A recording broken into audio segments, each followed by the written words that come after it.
자, 스터디 모임 진행하도록 하겠습니다. 오늘의 주제 관련된 그림인데요. 한쪽에는 이제 글로벌 큰 손들 묘사한 그림이 나와 있고요. 한쪽에는 이제 국내 제약바이오 업체들 관련해서 묘사를 한 그림입니다. 자, 다음. 네, 오늘의 주제 타이틀 되겠습니다. 국내 제약바이오 기업들에 투자하는 글로벌 큰 손들. 이번 시간에는 이 주제 관련해서 신문기사를 같이 보도록 하겠습니다. 자, 다음. 이제 블랙록이 같은 계열의 펀드 어드바이저스를 통해서 특별 관계자 12곳과 유한양행 지분을 4.36%에서 5.07%로 확대를 했다고 합니다. 장내 매수로 0.71%포인트를 추가 확보를 했고 투자 목적은 단순 투자로 공시를 했다고 하네요. 유한양행은 폐암 신약 렉라자에 이어서 알레르기 치료제, HR2 이중항체 항암제, HR2 표적 항암제, EGFR 이중항체, 대사 이상 지방간염 치료제 등 5개 차세대 신약 후보 물질을 개발 중이라고 합니다. 다음. 블랙록은 지난 3월 HLB 지분 5.01%를 매입했다고 하고요.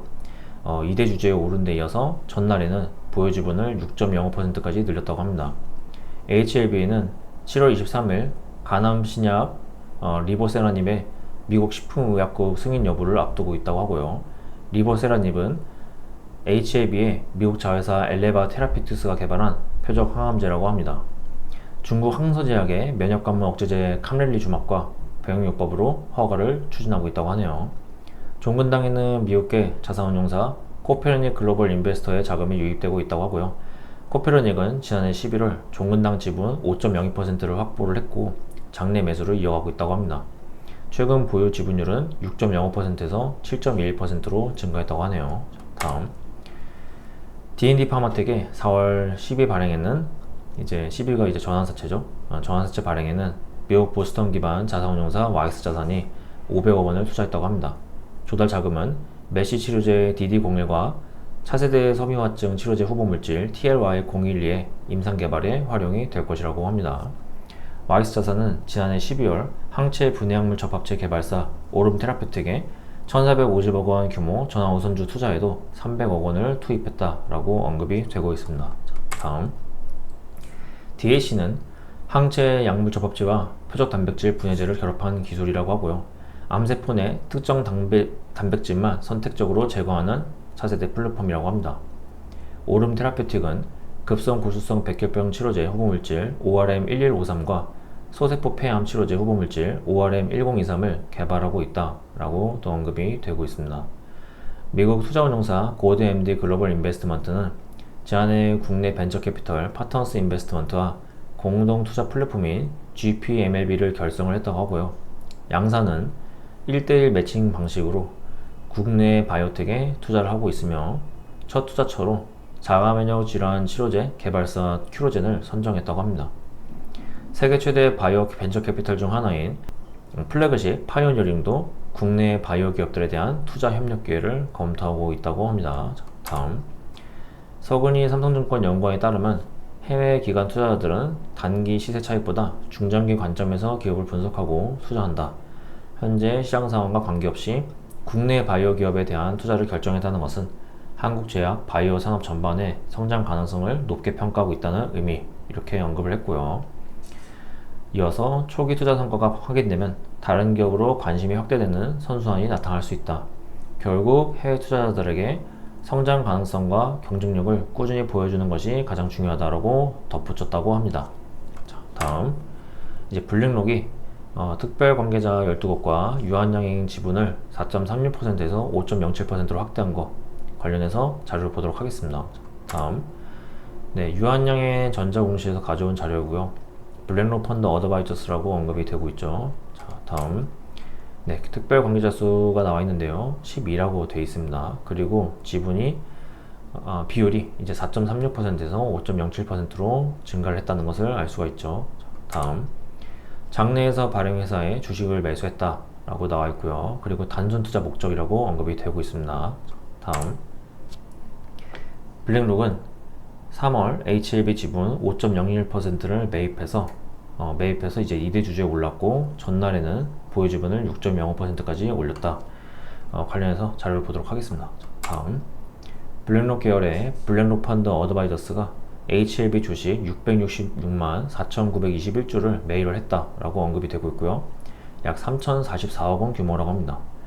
블랙록은 이제 진양권 회장에 이어서 2대 주주로 올라섰다라고 언급이 되고 있어요. 지난해 9월 이 대통령은 AI 커넥트 서밋에서 핑크 회장과 AI 및 재생에너지 인프라 분야 협력을 위한 MOU를 체결했다, 이렇게 내용이 나오고 있고요. 핑크 회장은 한국이 아시아의 AI 수도가 될 수 있도록 적극 협력하겠다고 밝혔다고 합니다. 다음, 이후 블랙록 펀드 어드바이저스는 SK 하이닉스 지분 5% 보유를 공시를 했고 삼성전기에도 투자를 했다고 하네요. 그리고 바이오 섹터에 대한 지분 투자 사례는 이번이 처음이라고 합니다. 시장의 관심이 HAB의 간암신약 리보세라닙의 FDA 허가 여부에 쏠려 있다고 하고요. 리보세라닙은 HAB의 미국 자회사 엘레바 테라피투스가 개발한 표적 항암제라고 합니다. 중국 항서제약의 면역관문 억제제 캄렐리주맙과 병용요법으로 FDA 품목 허가를 추진하고 있다고 하고요. 양사는 2023년 5월 FDA에 허가를 신청을 했는데 실패했다고 합니다. 캄렐리주맙의 생산 공정과 시설과 관련한 제조 품질 관리 지적 사항이 이유였다고 하고요. 자, 다음, 2024년 5월 재도전을 했는데 CMC 관련 보안이 또 충분하지 않다는 이유로 다시 실패를 했다라고 합니다. 지난 1월 세 번째 품목 허가 신청에 또 나섰다고 합니다. 리보세라닙 캄렐리주맙 병용요법은 글로벌 3상에서 절제 불가능한 간세포암 환자를 대상으로 전체 생존기간 주안값 23.8개월을 기록했다고 하고요. 현재 간암 1차 치료제 가운데 가장 긴 생존기간이라고 합니다.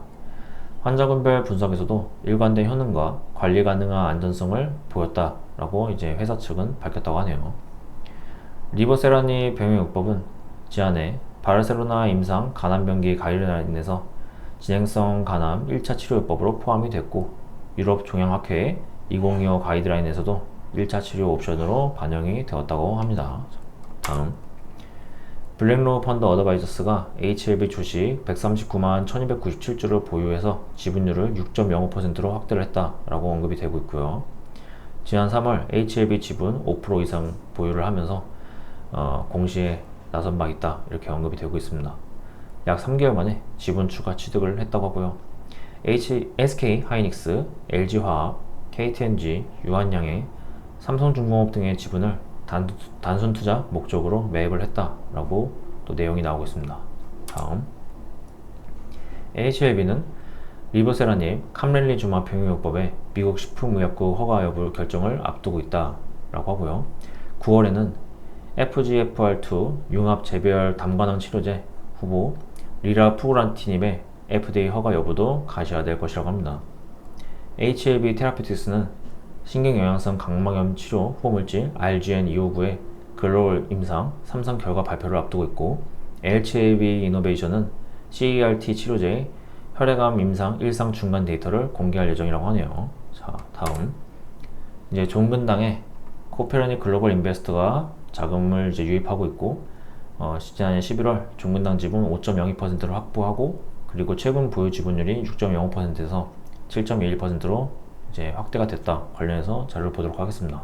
다음, 코페르닉 글로벌 인베스터스가 이제 종근당 지분 5% 이상을 확보했다라고 내용이 나오고 있고요. 자사 주식 69만 2,849주를 보유했다고 합니다.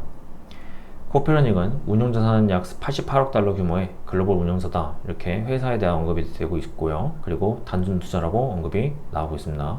다음, 자, 이 자료는 이제 종근당 전자 공시를 제가 가져온 건데요. 이제 코페르닉 글로벌 인베스터스라고 언급이 되고 있습니다. 다음, 네, 6.05%에서 7.21%로 증가한 것도 이제 아실 수 있겠습니다. 다음, 이제 장내 매수라고 언급이 되고 있고요. 단순 투자 목적이라고 또 나오고 있죠. 자, 다음, 자, 이제 D&D 파마텍의 4월 전환사채 발행에 YS 자산이 투자했다 관련해서 자료를 보도록 하겠습니다. 다음, D&D 파마텍은 2265억 원 규모의 3자 배정 전환사채 납입이 예정 일정 내 전액 완료가 되었다라고 합니다. DS 투자 파트너스가 주도적으로 참여를 했고요. YSSM 매니지먼트와 타이번 캐피탈 등 해외 투자자도 참여했다고 합니다. 표면 이자율과 만기 이자율이 모두 0%로 설정이 되었고요.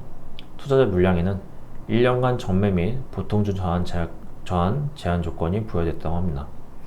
회사 측은 메시 치료제 DD01의 임상 이상 결과에 대한 이제 기대감을 이제 반영한 것으로 또 보고 있다, 이렇게 언급이 되고 있습니다. 다음, DD01의 48주 조직 생강 결과 발표를 앞둔 시점에서 발행과 납입이 모두 완료된 점이 주목이 된다고 하고요. 시장에서는 이제 향후 공개될 임상 데이터와 함께 기술 이전 가능성에 대한 기대가 투자 유치에 영향을 미친 것 같다, 이렇게 또 해석을 하고 있다고 합니다. D&D 파마텍은 확보된 자금을 기반으로 후속 파이프라인 개발에도 속도를 낼 것이고, 섬유화증 치료제 TLY-012를 포함한 주요 후보 물질의 임상과 연구 개발을 확대하고 자체 플랫폼 기반 신규 파이프라인 발굴도 병행을 할 것이다, 이렇게 언급이 되고 있습니다. TLY-012의 경우 내년 초 임상 진입을 목표로 하고 있고, 경구용 전달 플랫폼 오라링크를 활용한 차세대 치료제 개발도 지속 추진할 것이다, 이렇게 또 기사에서 언급이 되고 있습니다. 자, 다음, 와이스 자산이 오름 테라퓨틱에 1450억 원 규모 전환 우선주 투자를 했다, 관련해서 자료를 보도록 하겠습니다. 자, 다음, 지난 18일 1450억 원 규모의 전환 우선주 투자를 오름 테라퓨틱이 유치했다, 이렇게 언급이 되고 있고요. CPS는 일반 우선주처럼 투자 안전성을 확보하면서 기업 가치가 상승할 경우에 보통주로 전환할 수 있는 구조라고 합니다. 신규 투자자로 와이스 자산운용을 비롯해 한국투자파트너스, DSC 인베스트먼트, 컴퍼니K 파트너스, A1 인베스트먼트, 데일리 파트너스 등이 이름을 올렸다고 하네요. 현재 약 회사는 1,500억 원의 현금성 자산을 보유하고 있다고 하고요. 이미 체결된 기술 이전 계약에 따른 마일스톤 수익도 예정이 되어 있다고 합니다. 추가 증자를 단행한 배경이 이제 업계에서는 본격적인 파이프라인 확장 국면에 들어선 거 아니냐, 이렇게 또 분석이 나온다고 합니다. 다음, 이제 오름 테라퓨틱은 2016년 대전에 설립이 된 업체고요. 2월 상장한 DAC 항체 분해약물 접합체 전문 기업이라고 합니다. 2019년 미국 보스턴에 연구소를 설립을 해서 이완화된 연구 체계를 운영하고 있고요. 항체 연구 개발은 대전 본사에서, ADC 넥스트 항체의 약물 접합체 및 화학 분야 연구는 보스턴 연구소에서 진행한다고 합니다. 임상 시험 역시 이제 미국에서 수행한다고 하네요. DAC는 ADC와 표적 단백질 분해제를 결합한 기술로 항체에 세포 독성 약물 대신 TPD를 결합을 해서 암세포 안의 특정 단백질만 제거하는 방식을 뜻한다고 합니다. ADC가 암세포를 통째로 공격하는 유도 미사일이면 DAC는 암세포가 생존하는 데 필요한 핵심 단백질만 선택적으로 제거하는 방식이라고 하네요. 기존 ADC는 강력한 효능을 지녔는데 특정 단백질만 정밀하게 제거하기 어렵다는 한계로 인해서 내성이나 독성 문제가 지적이 되었다고 합니다. 다음, 반면에 TPD는 질병의 원인이 되는 단백질을 분해하는 장점은 있는데 저분자 화합물이 전신으로 퍼지면서 정상 조직에도 영향을 줄 수 있는 약점이 있다고 합니다. DAC는 항체를 이용해서 암세포에만 TPD를 전달함으로써 두 기술의 단점을 이제 보완하겠다는 접근이다, 이렇게 언급이 되고 있고요. 2023년에 미국 브리스톨 마이어스 스퀴브에 급성 골수성 백혈병 치료제 후보 물질을 약 2,442억 원 규모로 기술 이전했다고 합니다. 약 1,350억 원의 선급금을 수령을 했고요. 향후 1년에 추가 마일스톤 수익도 기대가 된다고 합니다. 그리고 2026년에 임상 일상 종료에 따른 403억 원의 기술료 수정도 예정이 되어 있다고 합니다. 지난해에는 미국 버텍스 파마슈티컬과 TPD 플랫폼 기술에 대한 대형 계약을 체결했다라고 언급이 되고 있고요. 전체 계약 규모는 최대 1조 3천억 원이고 이 가운데 약 4,180억 원 규모의 계약이 이미 확정이 됐다고 합니다. 2026년 첫 후보물질의 임상시험 진입과 두 번째 후보물질 개발에 따라서 약 300억 원의 추가 마일스톤도 예정이 되어 있다고 하고요. 버텍스는 해당 기술을 활용을 해서 골수 환경을 정비하는 전처치제 후보물질을 개발할 계획이다 라고 언급이 되고 있습니다. 다음, 자, 현재 오름 테라퓨틱은 급성 골수성 백혈병 후보물질 ORM1153과 소세포 폐암 후보물질 ORM1023을 개발하고 있다고 하고요. ORM1153은 세포 생존에 필수적인 단백질 GSPT1을 분해하는 DAC라고 합니다. 두 개 물질 모두 내년 전임상을 마친 뒤 기술 이전을 추진할 것이라고 하네요. 이번 투자금을 이들 핵심 물질을 포함한 기존 후보 물질 개발을 가속화하는 동시에 GSPT1 외 신규 페이로드 개발 등 DAC 플랫폼 고도화에 활용할 계획이라고 합니다. 여기서 이제 페이로드가 언급이 됐는데, 이제 페이로드는 표적, 주로 암세포를 타격하기 위해 전달하는 핵심 약물을 뜻한다고 합니다. 페이로드 설계를 기반으로 연구개발뿐 아니라 운영 인프라까지 함께 확장을 할 것이다. 이렇게 또 언급이 되고 있습니다. 이승주 대표는 핵심 기술을 외부에서 도입을 해서 파이프라인을 넓히겠다는 방침을 또 밝힌 바 있다고 하네요. 다만 이제 변수도 존재한다고 하는데 지난 4월 DAC 후보물질 5RM5029의 유방암 대상 임상 1상에서 환자 한 명이 이상 반응을 보이면서 자진 처리한 적이 있었다고 합니다. 이제 그러고 나서 이제 회사는 현재 임상 재개 계획이 없다 이렇게 또 설명을 했다고 하고요. 해당 이슈의 향방은 향후 회사의 기술 신뢰도와 파이프라인 가치에 영향을 미칠 수 있는 요소로 꼽힌다고 하네요. 자, 이제 고든 MD 글로벌 인베스트먼트가 파트너스 인베스트먼트와 GPA MLB를 결성을 했다. 관련해서 보도록 하겠습니다. 고든 MD 글로벌 인베스트먼트와 파트너스 인베스트먼트는 합작 투자 협약을 맺고 GPA MLB 펀드 조성에 착수했다라고 언급이 되고 있습니다. 펀드 규모는 1억 2천만에서 1억 5천만 달러라고 하네요.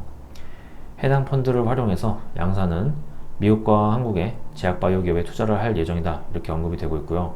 그간 해외 투자사가 참여하는 글로벌 펀드는 모태펀드가 앵커 출자자가 아닌 이상 국내 기업에 대한 투자 비율이 극도로 낮았다고 하는데 여기서 이제 앵커 출자자는 사모펀드나 벤처캐피탈 펀드가 결성될 때 자금 모집을 주도하고 마중물 역할을 하는 핵심 투자자를 이제 앵커 출자자라고 합니다. 자, 이번 펀드는 교두보 펀드로 국내 기업의 해외 진출을 주목적으로 결성되는 펀드다라고 설명이 되고 있고요. 파트너스 인베스트먼트가 국내 스타트업을 골라서 쇼 리스트를 추린 뒤 고든 MD와 협의해 투자를 진행할 것이다 라고 합니다. 해당 펀드로 투자를 받은 국내 기업이 임상시험이나 기술협약 등이 필요할 때 해외의 대학교, 병원 기업 등에 연결하는 방식으로 미국 진출을 이제 돕는다고 하고요. 고든 MD는 의사 출신의 크레이그 고든이 설립한 투자자다 이렇게 설명이 나오고 있습니다. 미국과 유럽, 일본에 위치한 제약 바이오 기업에 대한 투자를 진행하는 곳인데 이번에 파트너스 인베스트먼트와의 협약에 따라서 국내 진출에 나섰다고 하네요. 파트너스 인베스트먼트는 운용 자산만 1조 2천억 원에 달하는 바이오 전문 벤처 캐피탈이라고 하고요. 2017년부터 글로벌 투자를 시작을 해서 싱가포르에 본사를 둔 헬스케어 전문 투자사 CBC 그룹, 북미의 플래그십 파이오니어링 등과 이제 협업하고 있다고 합니다. 고든 MD를 최근에 북미 얼라이언스에 추가를 한 뒤에 유전자 코딩 개발 기업 샬리오젠 테라피우틱스에 공동으로 또 투자를 했었다고 하네요. 네, 이렇게 이번 시간에는 글로벌 큰손들이 국내 제약 바이오 기업들에 투자를 하고 있는 모습을 신문기사를 통해서 알아봤습니다. 그럼 전 다음에 다른 주제로 스터디 모임 진행하도록 하겠습니다. 시청해주셔서 고생 많으셨습니다. 감사합니다.